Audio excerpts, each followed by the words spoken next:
Hi dears, നല്ല തണുത്ത പഴുത്ത മാങ്ങ ഫ്രിഡ്ജിനകത്ത് വെച്ചിരുന്നതാണ്. അന്നേരം മാങ്ങ തണുത്തു പഴുത്ത് നമ്മളെ മാവി പിടിച്ച്, നമ്മുടെ ഒരു റിലേറ്റീവിൻ്റെ മാവി പിടിച്ചതാണേ. അപ്പോൾ ഇതായിരിക്കുന്ന കളറ് കണ്ടോ അതിൻ്റെ.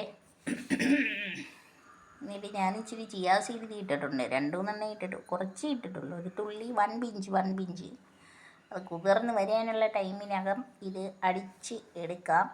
അപ്പോൾ ഇത് പഞ്ചസാരയും പാലും ഏലക്കയാണ് ഇട്ടേക്കുന്നത്. നമുക്കിത് അടിച്ചെടുത്ത് ജ്യൂസാക്കി കുടിക്കാം. ഒരു ഉച്ചയൊക്കെ ആയി, ചോറുണ്ണുന്ന ടൈമായെങ്കിലും ഒരു ജ്യൂസ് കുടിക്കുന്നതല്ലേ. ഓക്കെ, ഞാൻ ജ്യൂസ് അടിക്കാൻ പോന്നു. കശ് കശ് കിഷ് കിഷ് ഇപ്പം ശബ്ദം കേൾക്കും.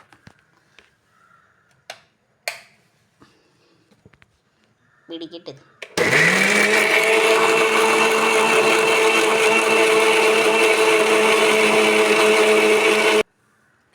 ഒറ്റ കറക്കിന് ഇതൊക്കെ ആയി. പഞ്ചസാര ഏലക്കയാണ് ഇട്ടിരിക്കുന്നത്. ഇതിപ്പം നല്ല ഭയങ്കര തിക്കായിട്ടിരിക്കുകയാണേ. കുറച്ച് വെള്ളവും കൂടെ അടിയിട്ട്, ഇപ്പം നല്ല വെള്ളമാണിത്. നല്ല വെള്ളം ഒഴിച്ച് നമുക്ക് ഒറ്റ കറക്കൂടെ കറക്കാം. ഏലക്കയും പഞ്ചസാരയും ഇട്ട് നിങ്ങൾ മാങ്ങ അടിച്ച് കുടിച്ച് പോകണം. എന്തോരം ടേസ്റ്റാണെന്നറിയാമോ. നല്ല മണവും. ഒരു കറക്കൂടെ കൊടുക്കട്ടെ. ഓക്കെ ഗായ്സ്, ഒരു കറക്കൂടെ കറക്കിയിട്ടുണ്ട്. അപ്പോഴും നല്ല തിക്കായിട്ടിരിക്കും, നല്ല ആരുള്ള മാങ്ങയാണ്. പിന്നീടേ ഞാൻ ഒരു ഇൻഗ്രീഡിയൻറ്റ് ഇതിൽ ചേർത്തത് പറയാൻ മറന്നുപോയി. ഏലക്കയും പഞ്ചസാരയും മാത്രമല്ല ഗായ്സ് ഇതിലിട്ടത് ഒരു കഷ്ണം ഇഞ്ചിയും കൂടി ഇട്ടിട്ടുണ്ട്. കണ്ട വീഴുന്ന കണ്ട എന്നാ കളറാണെന്നറിയാം ഈ മാങ്ങയ്ക്ക്. ഭയങ്കര കളറാണ്. അതാ ചിയാ സീഡ് കുതിർന്ന് വന്നിട്ടുണ്ട്. നമുക്ക് സെർവ് ചെയ്യും. കണ്ട മിക്സിയൊക്കെ ഒഴിഞ്ഞ്. അപ്പം ഇതാണ് ഗായ്സ് പഞ്ചസാര, ഏലക, ഇഞ്ചി. എനിക്ക് കുറച്ച് മതി, അതുകൊണ്ടേ ഞാൻ കുറച്ച് എടുത്തിട്ടുള്ളൂ. ഇതിനകത്തിടാം, കുറച്ച് മതി. ഒരുപാട് കുടിച്ചോളൂ. ഞാൻ ഒരുപാട് പഴുത്ത മാങ്ങ കഴിച്ചു.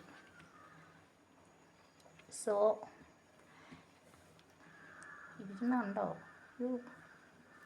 നമ്മുടെ പ്രകൃതി നമുക്ക് മനുഷ്യർക്ക് കനിഞ്ഞു തന്നിരിക്കുന്ന വരദാനമാണ് ഓരോ പഴവർഗ്ഗങ്ങളും. സ്വച്ഛസുന്ദരമായ ഭൂമി, അതിനെ നമ്മൾ നശിപ്പിക്കാതിരിക്കുക എന്നുള്ള ഒരു കാര്യം മാത്രമേ ഉള്ളൂ. ഇത് ഞാൻ ഇങ്ങനെ വെച്ചിട്ട് കടിച്ചങ്ങ് കഴിക്കും ഗായ്സ്. നിങ്ങളെ കാണിക്കാൻ പറ്റില്ലല്ലോ. ഒരു ചപ്പി അപ്പട്ടെ.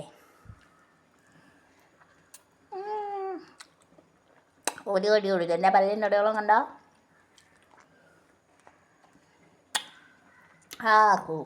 എന്നാ ടേസ്റ്റാണെന്നറിയാം. ഫ്രിഡ്ജിനകത്ത് വെച്ചിരുന്നേലേ.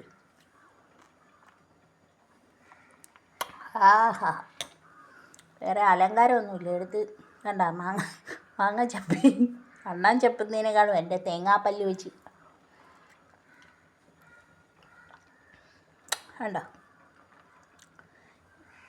ഓരോ ചപ്പ്.